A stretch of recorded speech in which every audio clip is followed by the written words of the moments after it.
Some people want extra copies of the exercise. Yes.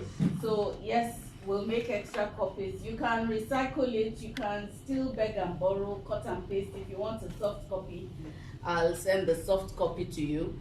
You can use it with anyone and everyone. I use it in the boardroom, and I use it with children as well. So it cuts across. So yes, I'll make more copies so that you can have a clean copy. Hallelujah. I don't know if we have this song, Jesus keep me near the cross. Do we have Jesus keep me near the cross.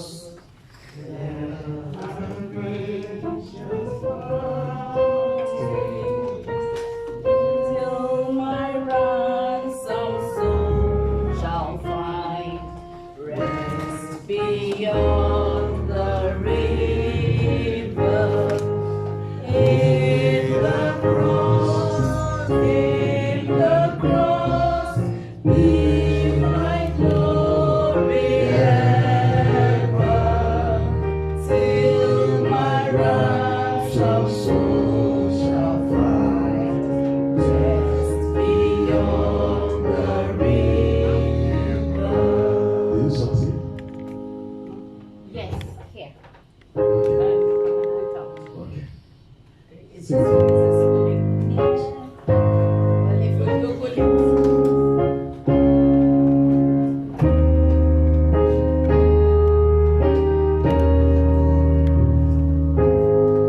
Sing it for us.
We're going to begin with some scriptures. The first scripture I want us to read is from Luke 6 verse 14.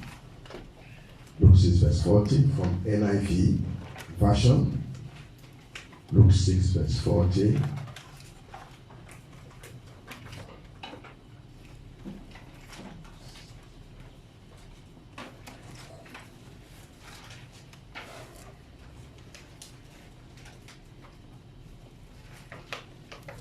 who is reading for us in NIV, International Version.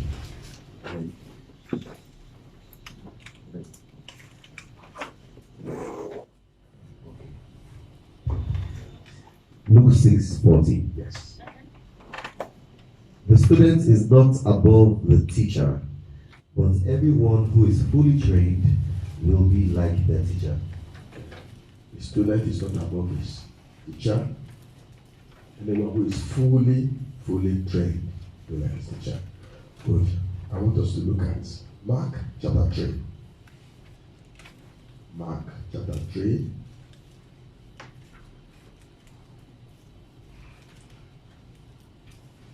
Verse 13 to 15.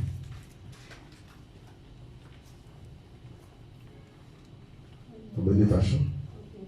Afterward, Jesus went up on the mountain and called the ones he wanted to go with him, and they came to him. Then he selected 12 of them to be his regular companions, calling them apostles. He sent them out to preach, and he gave them authority to cast out demons. Can we have this from King James Version?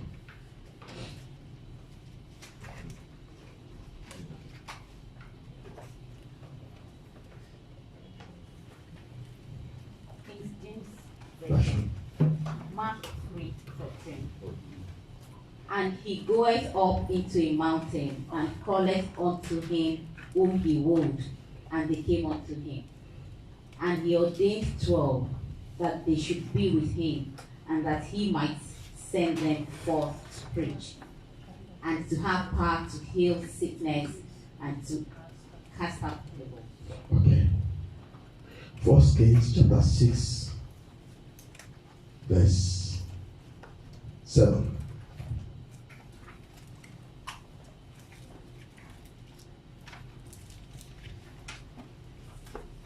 From King James Version.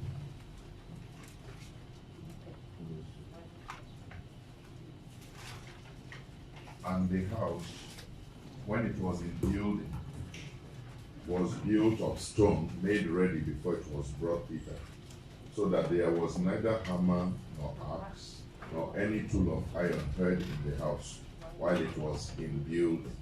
Okay, thank you very much. Exodus chapter 24.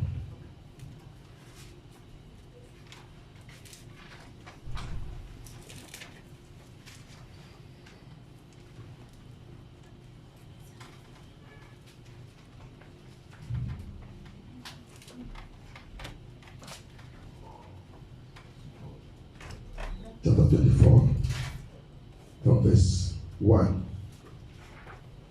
Can we have a fast reader just read through for us? King James Version.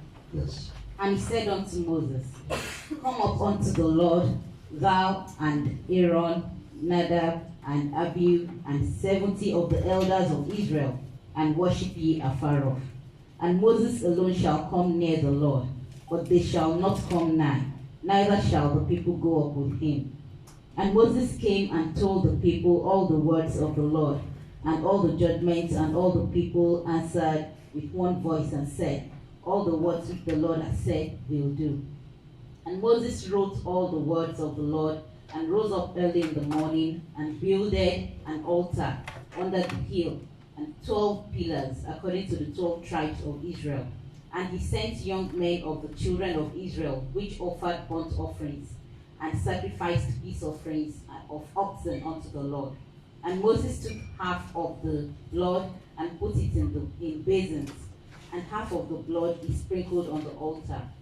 And he took the book of the covenant and read in the audience of the people, and they said, All that the Lord had said will we do, and be obedient.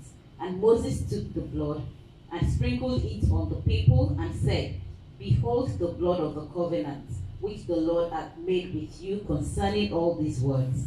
Then went up Moses and Aaron, Nadab and Abihu, and 70 of the elders of Israel, and they sought the God of Israel, and there was under his feet as it were a paved walk of a sapphire stone, and as it were the body of heaven in his clearness.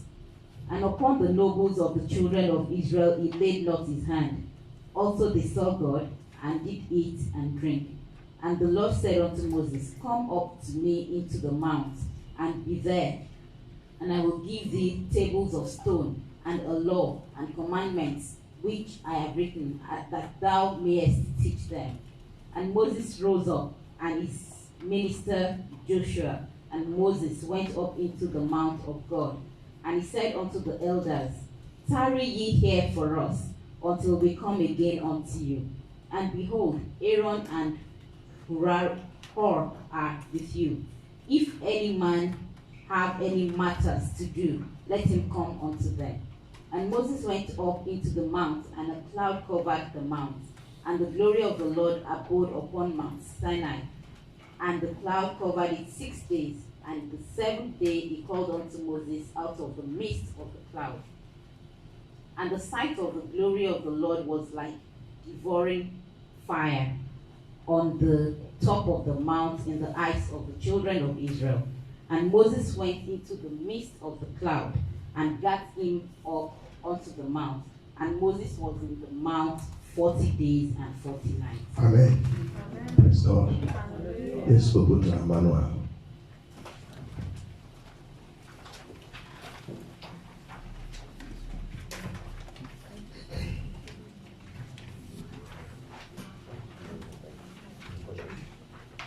This chain is in 4 parts.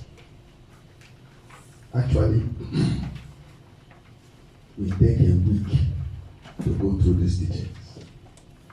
But we'll see how far we can go today. And I'll go to introduction. God's called to discipleship. As God calls people onto salvation, He also calls people onto discipleship. It is expected that anyone that is called into salvation must respond to the call onto discipleship. It must be automatic. However, there are many who are saved but have never responded to the call onto discipleship. Matthew 11:28 to 30. Actually, when somebody is saved, he gives his life to Christ, we begin a dose of discipleship. We take him to a dose of discipleship immediately. As he responded to the call for salvation, he must consciously also respond to the call for discipleship. Many times in churches, and it is very, very true, this is not made clear. People get saved. They are brought into the new convert class. And then they begin through a Sunday school and maybe workers class. But from the scripture, it should be made clear to them that even as they responded to the call unto salvation, they must respond to the call unto what? Discipleship. If you look at Matthew 11, Jesus said, Come unto me, all ye that labor, and heavy laden. What did he say? I will give you rest.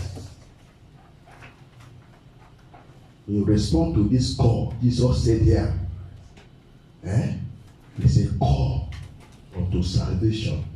Burdens are taken from you. Then he said now, take up my yoke upon you and learn of me. You see, there's a learn in me too, and learn of me. For I am meek and lowly in heart, and you'll find rest for your what? For your souls. Now, this is the call unto discipleship. So when you respond to the first call, Jesus is just your Savior. He has saved you. You will respond to the call to discipleship, to carry the yoke. Jesus becomes your Lord. So when we say you receive Jesus as your Lord and personal Savior, everything is combined. But from the Bible, we should make it clear to them that when they are saved now, Jesus must come in and be their what? Lord. And be their Lord. And it takes taking up his yoke. And that yoke is the yoke of discipleship. See, this call is not a call to follow a deacon or to follow a pastor or to follow a general overseer. You can only follow the GO as is following Christ. That's what the Bible says. Paul said, follow me as I follow Jesus. The goal of discipleship is to point people to Christ, not to any man. It must be, well, we have to make it clear. Because the only man who has all the instruments to transform people is not a man, it's Christ. Amen. It is only when people are bonded to Christ that you begin to see genuine transformation in their lives. If we point people to ourselves, we will not see change. The purpose of discipleship is to direct hearts to Christ. That's the point.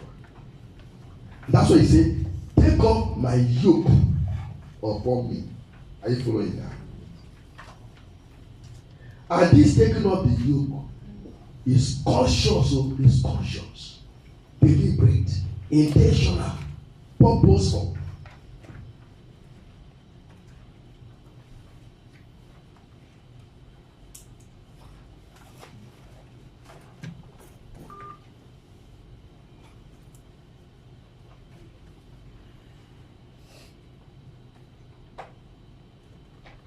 Definitional concept of discipleship.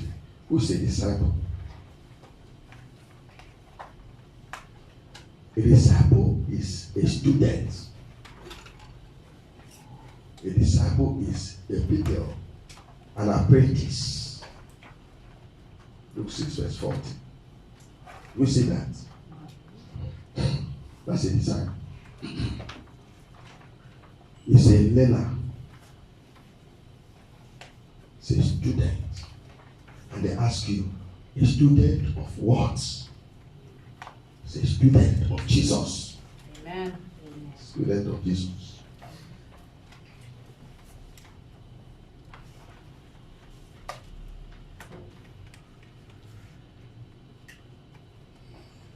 The manual of discipleship is Jesus. Jesus.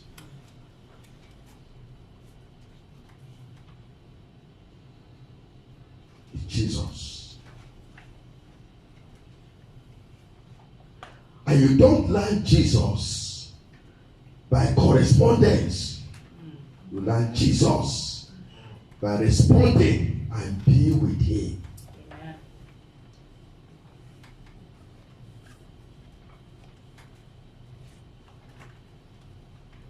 So we say a disciple is a people who has voluntarily conceded to the pedagogical authority of the leader. He wants God to lead him. Let me get the dictionary and let us find this word. It looks so strange, but it's deliberate here. Who can give us a dictionary meaning from your phones? Pedagogical.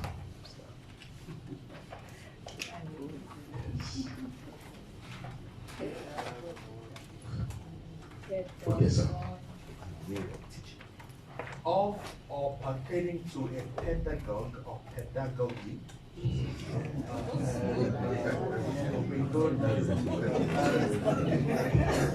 Good. And pedagogy is the function. Pedagogy is the function or work of a teacher or teaching, the art or science of teaching, education or instructional methods. Instructional methods. That is just that. And you come under his authority of Jesus, his teachings. His teachings. His teachings. Listen now. This student is a volunteer. It's not coerced, it's not forced. Those who go to school, nobody forces you to look for admission. You volunteer. You volunteer. Say volunteer. It means that if you don't volunteer, it's not your teacher.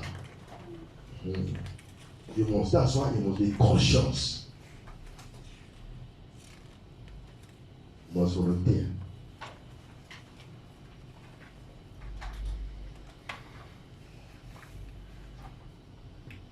If you go to the University of Lagos, people go there to register.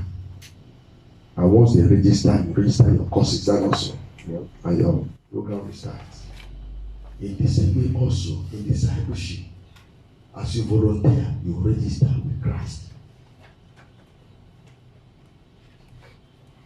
A lady told me a story that she got admission into a polytechnic and the parents gave her the money to register. She did not register. She gave the money to her boyfriend, and the boyfriend in the same school registered, but she did not register. She was attending lectures, but she never registered. She went through 2 years diploma program in the school. The parents thought that their daughter was in school, but she was not in school because she did not register. She went for 1 year break. She deceived them. It was a serious deception. And she finished that one and went back for HND. She said she was going for HND, but the school records, she never registered. She went through the 2 years program, HND, and then she deceived herself that she's going to Plateau State for youth service. And she traveled only for her to see the reality that said something was open. Her eyes were opened. Her name was never in the list of those who were going to serve. She broke down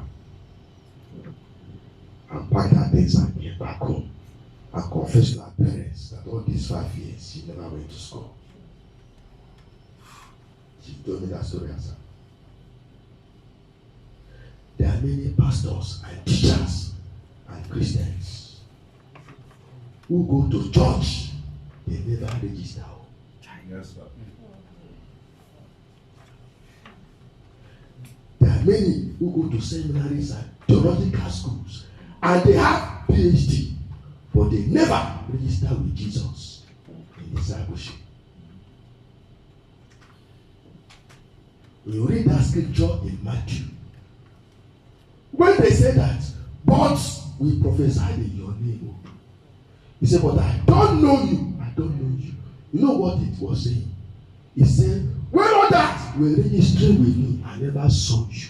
You were not there with me. I don't know you. You can use my name to make money. But I don't know you. We're not together. See. The purpose of discipleship, listen to me now. Purpose of discipleship reveals to you the secrets of escaping traps until you enter the kingdom. Listen to me. It is dangerous to be a minister of God and you are preaching and you don't stay with Jesus to show you secrets of overcoming the issues of life before you enter the kingdom. There is no way you can preach the Bible and be a minister and you're not with Jesus. It's always difficult to make it up. That place you read in Mark 3 said, he called those whom he would, that they might be with him. Be with him. Be with him is a great blessing. Be with Jesus. It's a great blessing. Do you know that in the Bible, listen up, in the Bible, Jesus will deal with the multitude there, will give them bread to eat. He will do miracles. If you read Matthew 4, he will do miracles. If you read Mark chapter 3, he will do miracles. But Matthew 5, only the disciples went with him to the mountain. Remember? And he taught them the beatitudes of a Christian. And I want to ask you, what he was teaching them? The cloud, he didn't know about it. No, he didn't know about it. It was only the privileged people with him. He taught the beatitudes.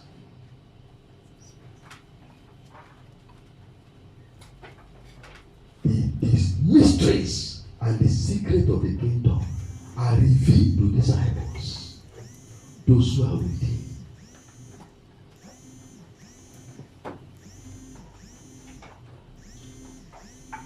He taught them Matthew 5. He taught them Matthew 6. He taught them Matthew 7. Matthew 8, as he was coming from the mountain, they came to him and said, Master, I will be waiting for you. Do miracles for us. These are the multitudes.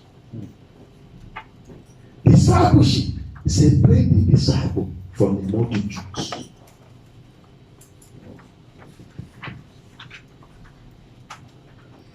These days, we look for number. Jesus was not looking for number. Jesus called people with 12 disciples. He was not looking for number.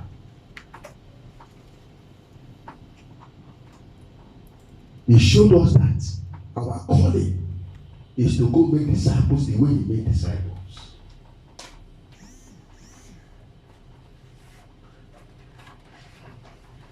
Let's go to what is discipleship. It is a lifelong process whereby a person is being taught and trained by a teacher with a view of becoming like him. You get that? It's a life what? A lifelong process. He's being taught and trained by a teacher with the view of becoming like him. I told the story about that lady that did not register.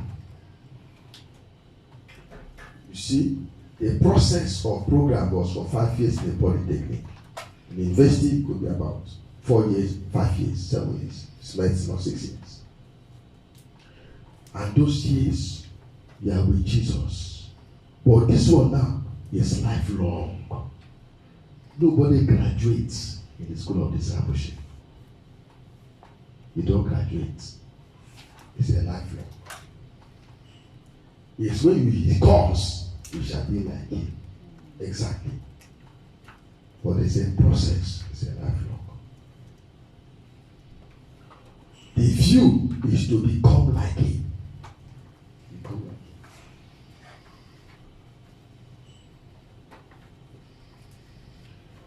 Now, what is the implication of the concept being fully trained? Being fully trained. Remember when we read in that NIV 6:40? Look, you remember when it's fully trained.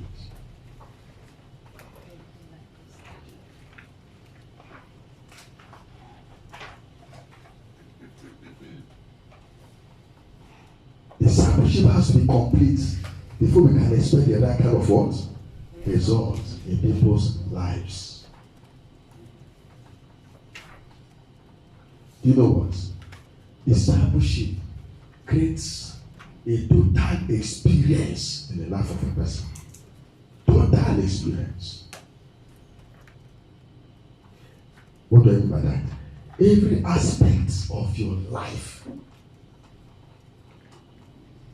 every aspect of your life must be visited by Jesus, our Master. No area is exempted. But if you have not responded to the call, you can live the way you want to live. But if Jesus calls you and you respond, let me tell you what happens. He brings you under his laboratory. Laboratory for examination, for adjustments. When you come to Jesus, it's like you are called out for analysis. You come to him, and Jesus begins to do something in your life. It may look slow, but no problem. Jesus takes time. He's not always in a hurry. If you notice, those who respond to the call to discipleship, it's as if their life is slow. It's as if the issues of life concerning them look slow. It's as if they are not making it. Listen, it's as if they are the last people. Jesus is taking his time.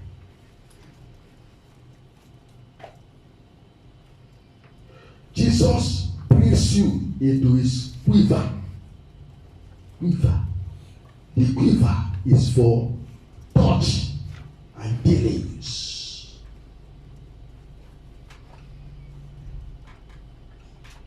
Jesus brings you for proper roasting. When a fish is caught, we don't roast the fish very well. Maggots will enter into the fish.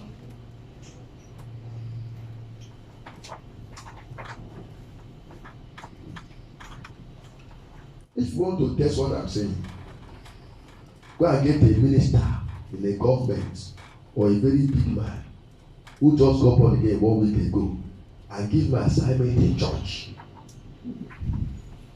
Give me assignment in church. Give him leadership in church. Give him responsibility in church. You will see. In the world, his corruption is not too obvious. But in the church, his corruption becomes obvious. You will regret bringing that man as a leader in church. Because he was not properly roasted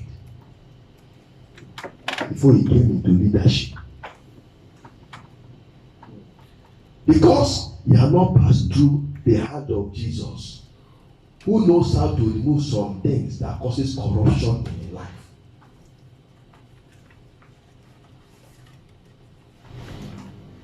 Are you following? Yes, sir.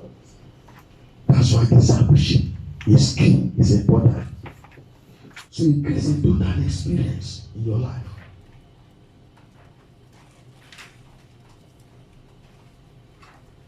Now I want to share with you briefly before I continue. When somebody comes to Jesus, there are levels of obedience and work. That's what we are doing now. When you come to Jesus, you start with what we call the adjustment of your life. It begins to adjust your life. That is the rudimentary aspect of discipleship.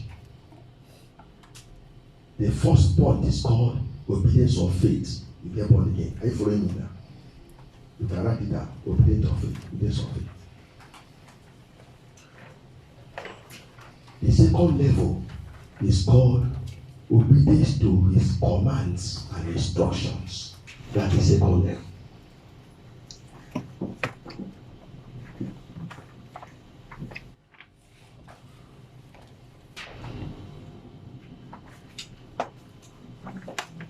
Commands and instructions, second level.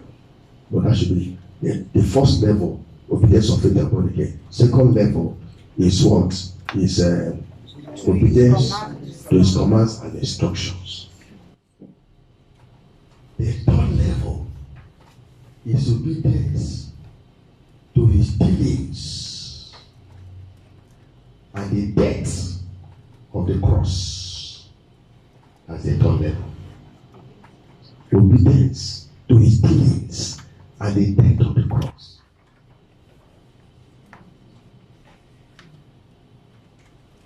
I'll take it again. The first level is obedience of what? Obedience of faith. You are saved, you're born again.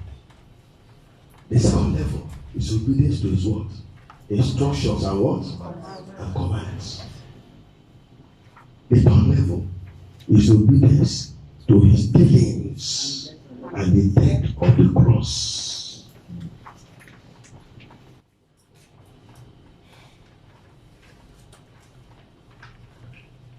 The first level, are you following? Yes.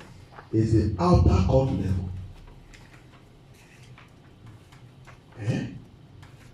The second level is the holy place, the holy place, the holy ground, the holy place of God. If you look at the Tabernacle place, the outer court, are you following that? Yes. There's the holy place. Yes. And then there's what? The holy of what? Holies. The third level, which obedience to his dealings and to the death of the cross, is the holy of holies.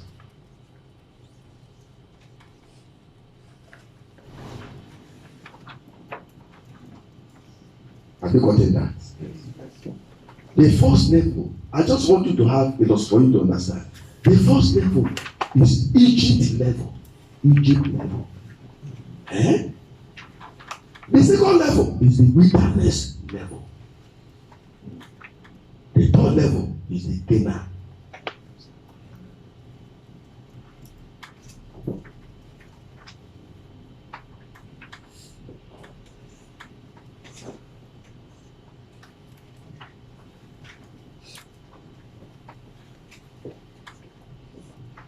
Now take this one, listen to me now. Say.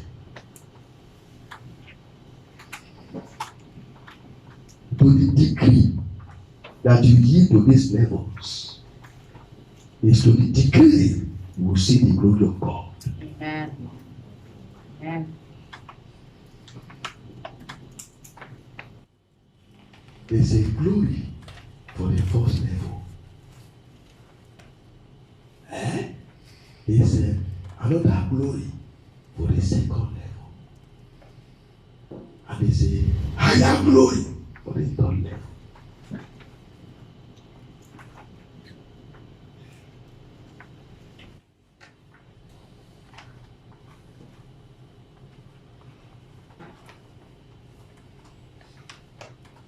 If you study 1 Corinthians 15, you see the glory. There's the glory of the sun.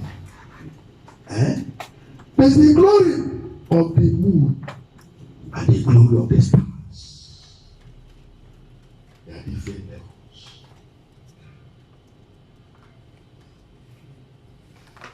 Jesus does not force a man. To the degree you yield to him, is to the degree you may know him.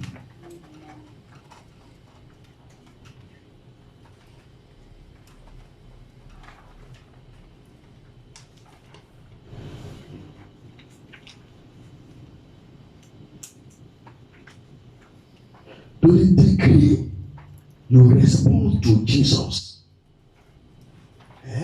is to that degree you will encounter him.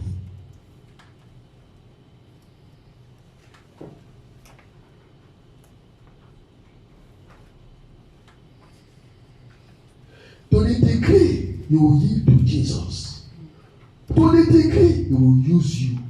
Amen.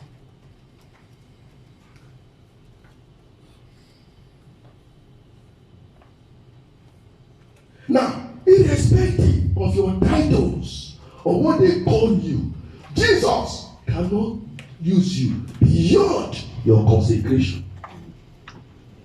He cannot use you beyond your consecration.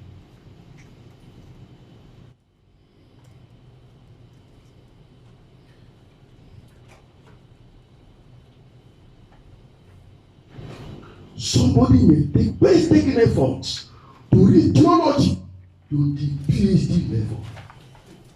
But somebody may not have even diploma in theology.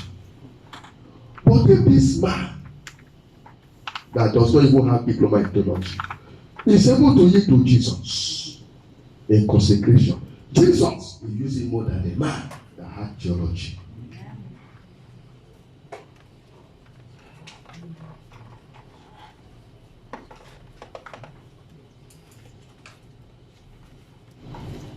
It shows that greater yieldedness, greater glory.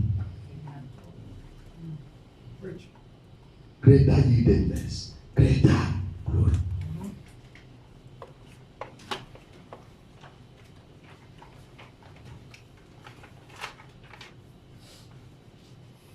In God's program and plan for Israel, He wanted to disciple all of them. All of them. Not just Moses. God called all of them.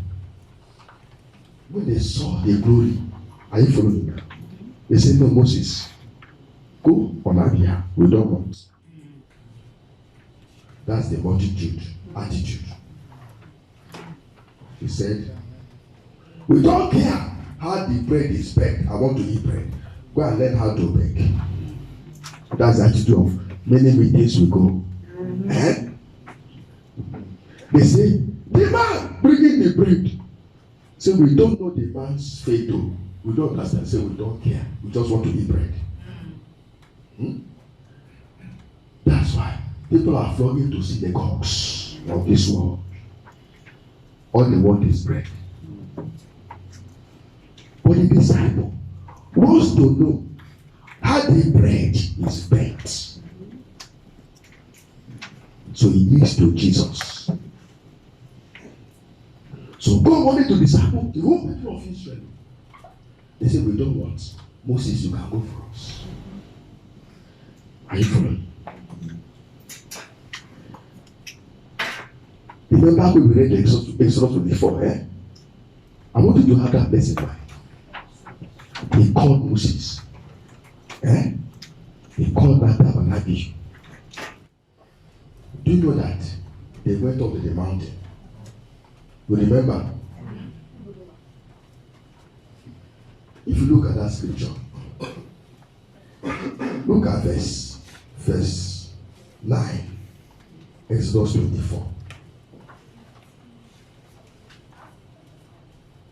They went up Moses and Aaron, Nadab and Abihu, and 70 of the elders of Israel.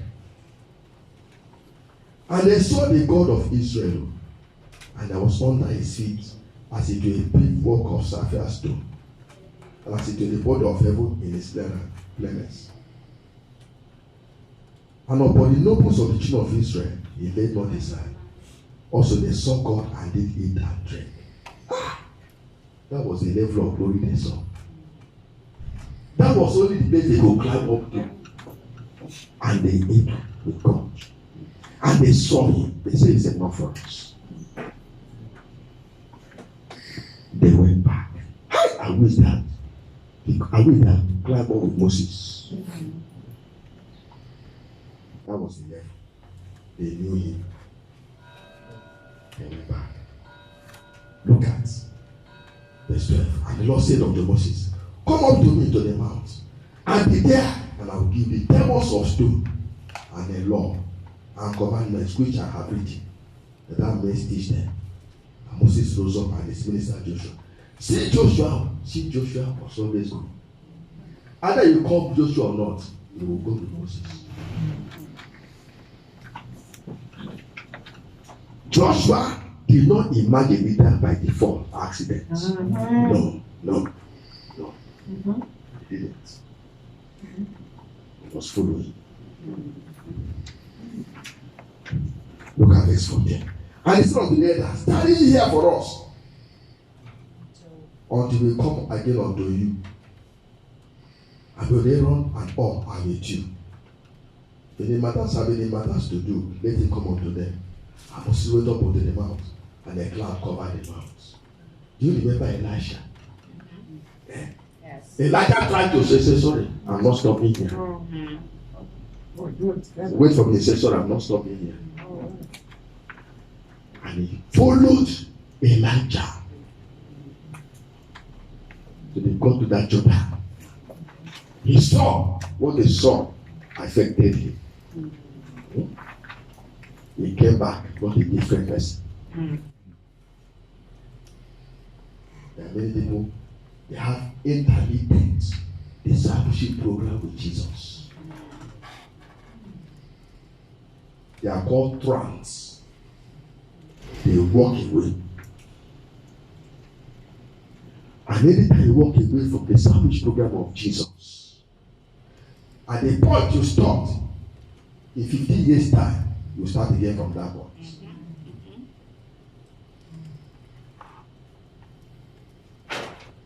You start again from that point. You come back to that point. After I studied the life of Abraham, Abraham went to discipleship. Plot the graph of Abraham. Any point, Abraham went down to Egypt. The program ceases. You never saw Abraham build any altar. Go and try it. It's when he came up again, he built an altar. When they had the story of Hagar, for those years, there was no altar. Anytime you go and carry Hagar in your life, your discipleship program is terminated. Yes. It seems we're learning. I just, if you can just create that indulgence. Okay. Those 3 levels, can you go through them again? Yeah, and how you broke them, and especially, well, it's not just the first level or second level what it is. You broke it down and you said holy place, Egypt, wilderness. I'm just trying to connect the dots, and it's like, can you just lay it out again? Okay. The first level, obedience or faith. You come out of Egypt by the blood. Yes. You know the blood was shed. Yes. That was salvation. Yes. That's the first level. Then, when they left Egypt and crossed the Red Sea, the Red Sea actually symbolizes baptism. They were baptized onto the cloud, onto the baptism. It shows that Egypt is by God. Like delivered from Egypt. Egypt symbolizes the world. Are you following that? That's the first level. Then you enter the wilderness. That's the wilderness of dealings. Dealings. You sure about no food, no water, walking in tents, moving in tents, the pillar of clouds, pillar of fire. Those are wonderful, fantastic dealings. Going to the place, what they call that place, the place of palm trees, 70 palm trees, water coming out from the rock. Those are dealings. The manna, those are dealings. The issues of obedience to cause instruction to them, those were dealings. That is the second level. That is dealings. That is actually the holy place. The holy place. That means that you are making progress.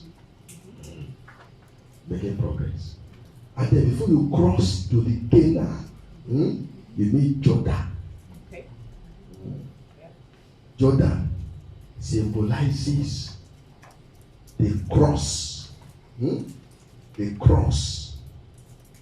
When they went through circumcision. You know they went to circumcision after that point. They were circumcised. Circumcision, the reproach of all Egypt went away. And they entered into Canaan. Canaan is a place of wonderful glory, where they build houses they never built. Remember? And amazing things happen in Canaan. they were conquering nations in Canaan, possessing the land in Canaan. Canaan is actually a place of possession, possessing the kingdom, possessing mighty things for the kingdom. You get it now? Yes. Now, you have to consciously yield to get into all these levels. It means that there are some Christians who are still at the level of just salvation and just born again. Just born again. They don't want to go further. And that brings me to this A, the adjustment in life. The adjustment in life. You have to just begin. You just readjust. You need to readjust. The adjustment. The adjustment. You know, the issue about cucumber and onions, garlics, they need to readjust. It was difficult for them. Now the Lord Himself consciously, deliberately takes you in hand through some of these things. Even the devil will be involved. The devil is a servant of Jesus. Once he finishes his program, it's not a problem. It's not an issue with Jesus. But do you know that disciples are more secure than those who are not disciples? You know why? Because you are not in Jesus' hand. Yes. And Jesus keeps you. Storm may come, but that storm will not carry you. Not carry you. That's the blessedness of being a disciple. Because you have entered into the hand of Jesus. So this readjustment is about your way of life. He begins to talk to you about some things that you don't imagine that Jesus can talk to you about. Because you have come to Him, He has now opportunity to make you of what He wants you to be. That's why He said, come unto me, I will make you fishers of men. It doesn't make you outside. It makes you when you come to Him, when you are with Him. You remember when He called them to be with Him, you know what happened? He was changing their name, so it was the adjustment. Simon, you know of Simon? Simon was an unstable person. The next thing, Simon just says one thing now, it just scatters everything. So, God just had to change his name to what? What? Say fast. Peter. Peter, rock means that if you drop the rock in the water, it goes down and it settles, it stabilizes. So Jesus was discipling Peter. He was always just speak anything. You know, when he said he was going to the cross, he just said, no, it cannot happen to you. So that was Peter for you. John, he was giving them names. The name has to do with what people used to know you for.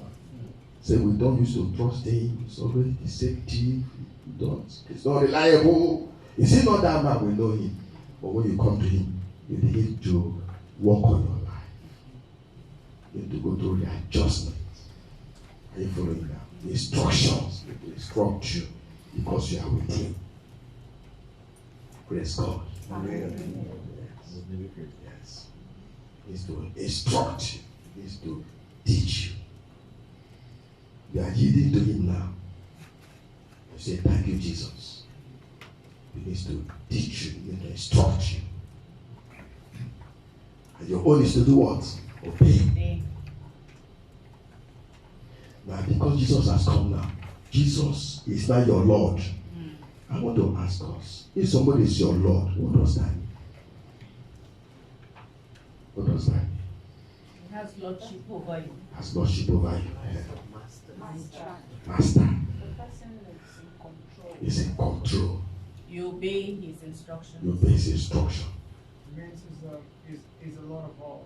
The Lord of all. So he's not over all that you have. Over everything you have. Someone you don't lightly question. You don't question. You don't question. You look to him. You look to him. It's your Lord. The authority is total. It's total. So now, what it tells you, let me tell you, anything it tells you as Lord, you don't do it, you are not progressing. You stop. The discipleship work stop. That's how it happens. Until you obey, they can't continue with you. They can't continue with you. So the assumption is, in our Christian walk, anytime we disobey, it's almost like, you know, those days of cassette players. You put yourself on pause once you disobey. Yes. Put yourself on pause once you disobey. You can live in your life. Once you obey, you can't continue with you. You know why? Because it's taking you somewhere. Let me tell you. Once you are registered with him, his plans for you are laid out. He knows what in the next 20 years, he knows what he wants you to be. Jesus will be praying to himself. He said, "This is my son who will respond to me. I want to use him so place at this time." Are you following me? Yeah. He'll be planning for you. That's why when we disappoint me, when we fail him, it pains his heart. Because he's looking for men. Now, what we are saying now, listen to me. It is not any man telling you anything. That one is different. It is not a pastor telling you anything. That one is different. It is Jesus himself communicating to you direct. And you know, we had this teaching. We just teach on the cross for 11 weeks every Monday.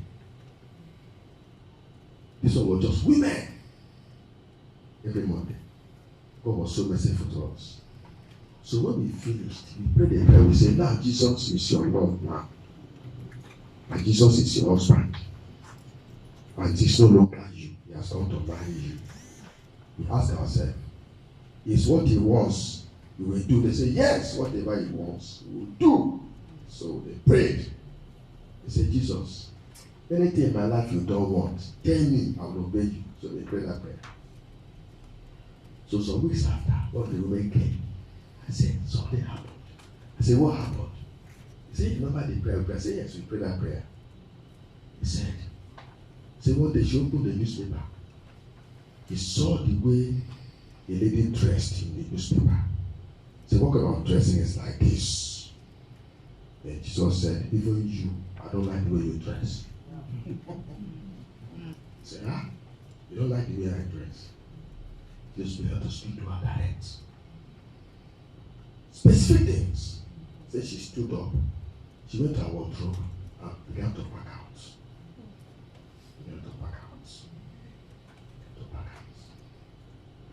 Changed. It was Jesus. Now obeying the word instruction. As I'm talking to you, that sister I'm telling you now is leading a great movement of discipling young people in Lagos. But that time we started like that. And she came to me and said, they want to start going to schools in Lagos and disciple students. And she wants CAPRO to be involved. I said, "No, don't involve us. Go." I want her to take ownership of that. She said, "Don't allow us to follow, just go." And it's amazing. My wife is part of it. And the thing is growing. Because she responded to instruction. God could use her. Are you following? One sister, her own is unusual. Her own discipleship was the same day she got saved. It was too supernatural.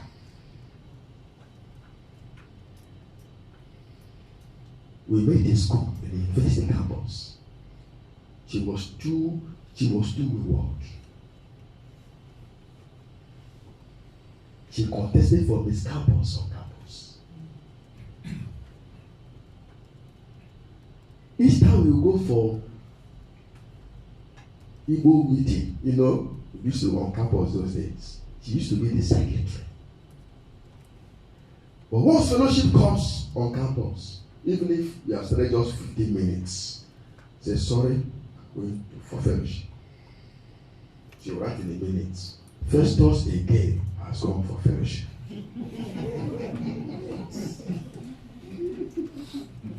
So when she was on holidays, I finished and left and joined CAPRO. And she finished and got home. She was invited to a meeting, a fellowship meeting, and the pastor just read Romans chapter 2.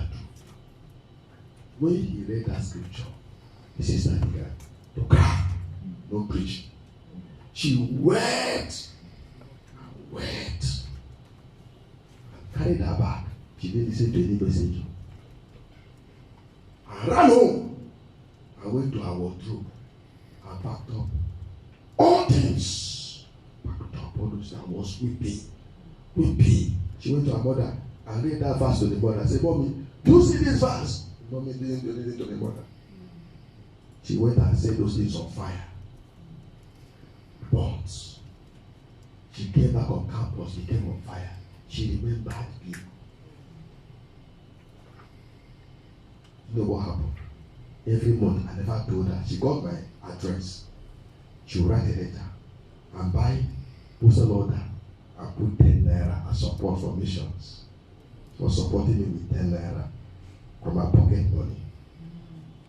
She was doing faithfully every month.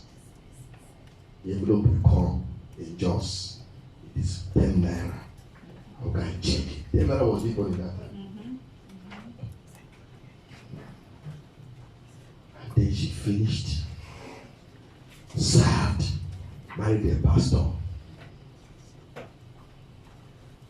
doing very well. The same life that changed that time is still like that. If you see her. Then I was shocked. The last time we saw, 2 times we saw last. He said, Professor, do you know that when I came to campus, you are the first person that preached to me the gospel? I couldn't remember again. Our discipleship was automatic.